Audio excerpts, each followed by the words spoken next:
Good morning, students. I am your English teacher, Mrs. Komal Kaur, and I hope you all must be safe and healthy at home. Today we are going to learn the lesson Autobiography of a Great Indian Bastard.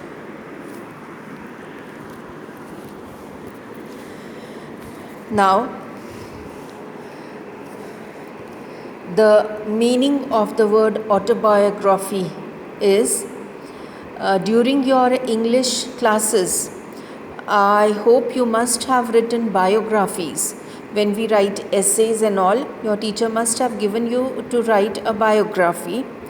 And autobiography word is divided into three parts. Auto means self, bio means life, and graphy means story.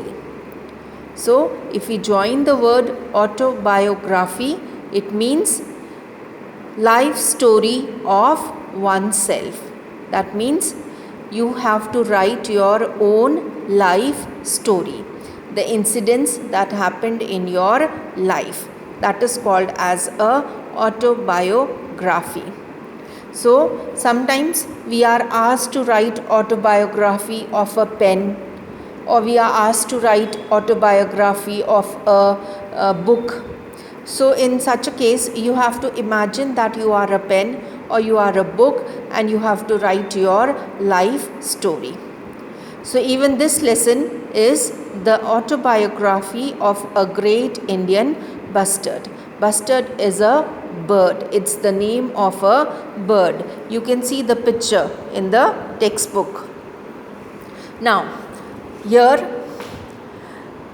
the entire lesson, this lesson has been written by Dr. Pramod Patil, but it has been written in the form of a autobiography, as if the bird is talking to us. So now here, the lesson has been started by posing a question. The question is, which is the heaviest flying bird in India? So here the bird is starting its story by posing a question to us. Now such type of questions are called as a rhetorical question. That means the answer is not expected. That means the writer is not expecting us to give the answer, but sometimes the answer is there in the question itself, and sometimes the questions are posed because the writer wants us to think over the topic. So here also the writer is starting the lesson by posing a question, which is the heaviest flying bird in India. So India में वो कौन सी bird है जो heavy है, weight में heavy है, but it can fly? And the answer is, well friends, it's me. So here the bustard bird is saying कि I am the heaviest flying bird in India. Okay, and then further it is saying, I feel proud to be known as the great Indian bustard. Okay, so here the bird is saying that I feel very proud because I am called as the great Indian. This word Indian has been added in front of its name. So the bird feels very proud. And then again the bird is saying, I have more than 30 different names in various Indian languages. So here the bird is saying that if we go to the different parts of India, if we go to the different states of India, so in every state, in every part of India, there are different languages spoken, and in all those different languages, by different names, the bird is called. Okay, in Maharashtra, in Marathi, I am known as Maldhok or whom. I can weigh up to 18 kilos and can stand up to 4 feet in height, reaching up to your shoulders or even higher. So here the bird is saying my weight is up to 18 kilos and my height is near about 4 feet or maybe between 4 and 5 feet, and up to your shoulders I can reach. Now here in the next lines, the bird is describing itself.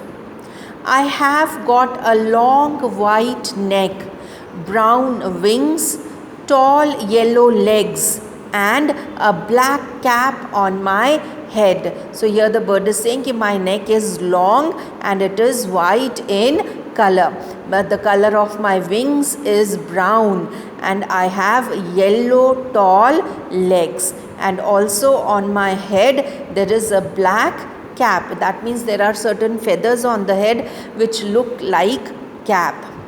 Then the bird is saying, my wife, Mrs. Bustard. See, now this sounds little funny that the bird is calling its mate as wife and is referring to her as Mrs. Bustard. Now Mrs. Bustard is smaller and slimmer than I am, and her neck is not white. So Mrs. Bustard, she is smaller.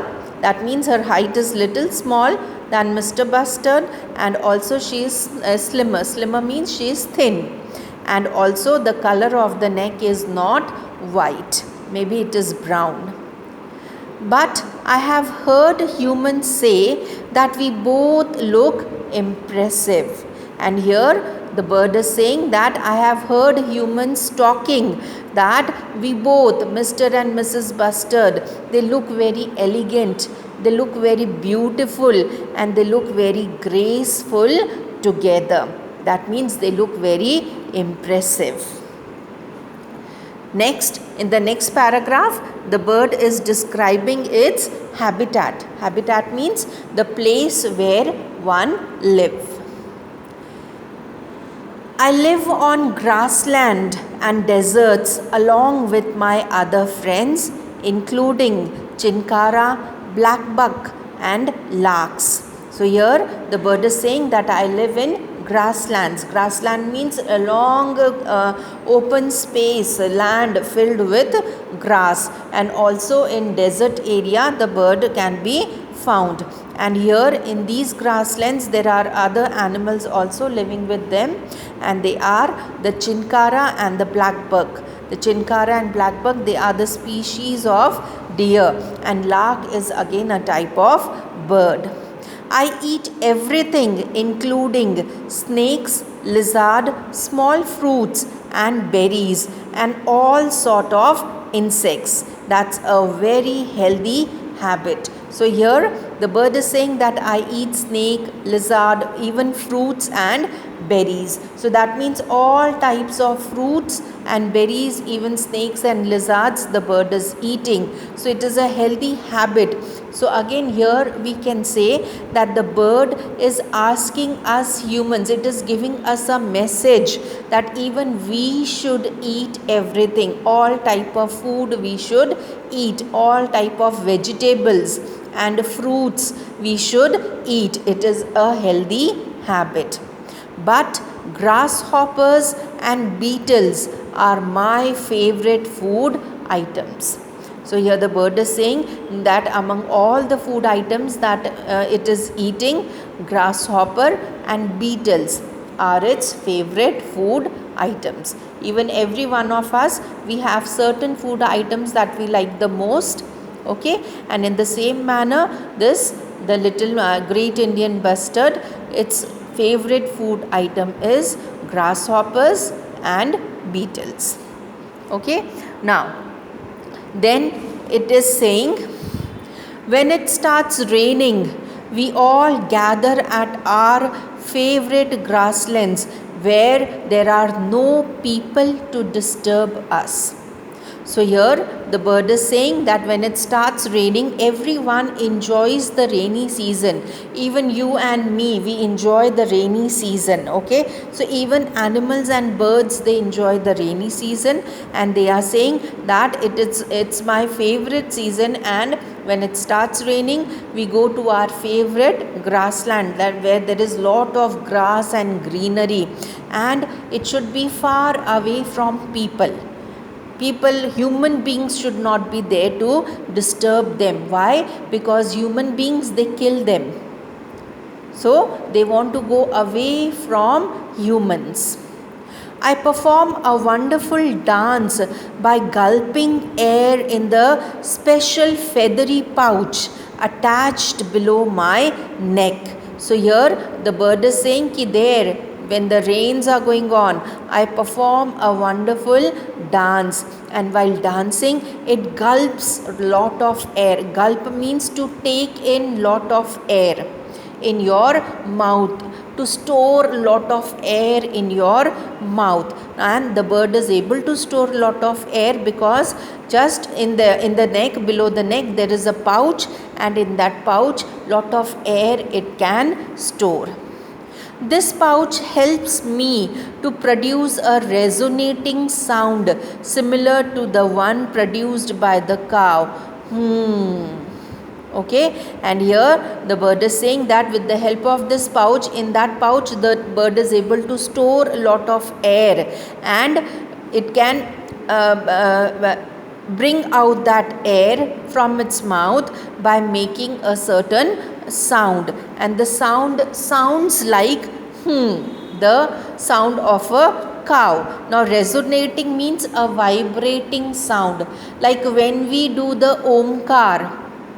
If you people do the omkar, again we have to breathe in air, and we have when we breathe out air by doing the om ucharan, okay, so there is a vibration in our sound. So in the same manner, that vibration is called as resonating or resonation. Okay, and so in the same manner, with that vibration, the sound comes out from the mouth of the bird, and it dances in joy.